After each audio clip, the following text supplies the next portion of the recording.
10 years ago, a violent uprising began.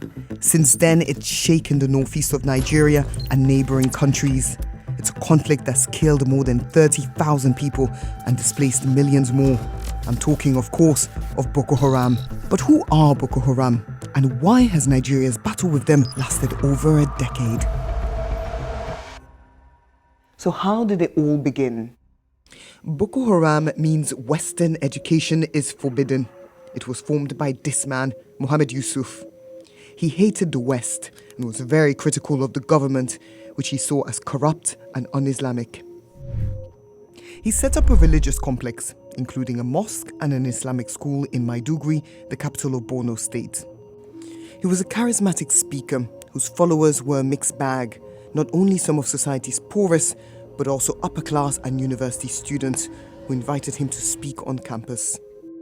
They accepted the ideology, they accepted the belief of establishing a theocratic Islamic state, and all the people who joined him, even though Muhammad Yusuf was attending to their needs, he was providing some social services to them, the core reason why most of them joined is the ideology.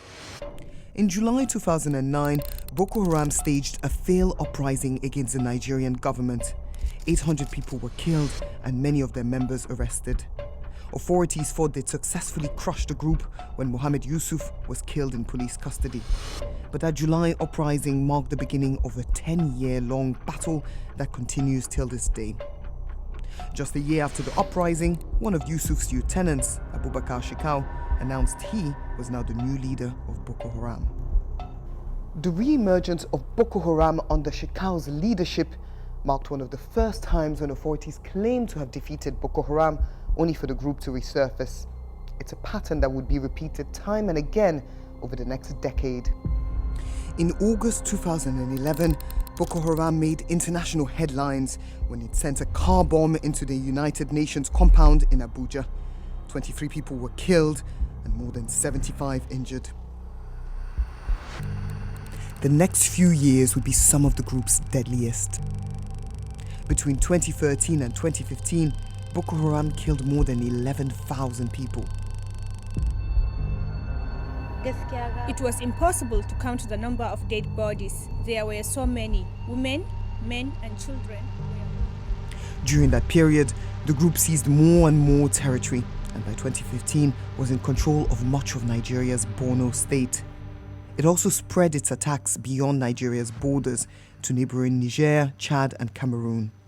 As people fled the terror, the UN estimates that over 2.2 million people were displaced. But Boko Haram's most notorious attacks were when they targeted schoolgirls.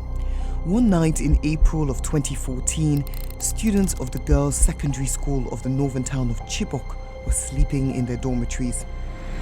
But armed members of Boko Haram stormed the boarding school. They bundled 276 terrified schoolgirls together and took them away. The abduction led to global outrage. Prominent global figures asked for more to be done to free the girls. Over 100 students are kidnapped by Kidnap of the Chibok girls have received international planet to stand with Nigeria. The Nigerian government should have shared it. They don't really understand Islam. But although a number of them have been released in the last 5 years, more than 100 of the students are still missing. The Chibok incident showed Boko Haram kidnappings could bring them publicity.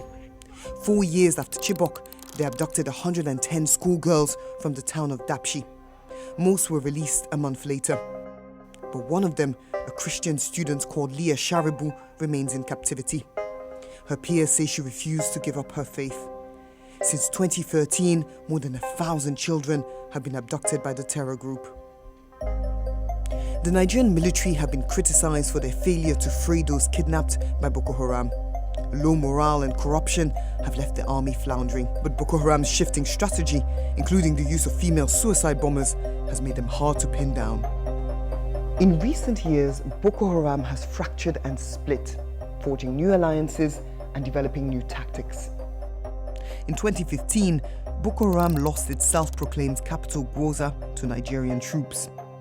Over time, the government has taken back territory, forcing the group towards the hilly areas east of Gwoza, as well as Lake Chad and the Sambisa forest. Whilst losing territory, Abubakar Shekau looked for new international allies. He pledged allegiance to the so-called Islamic State. But IS had other ideas.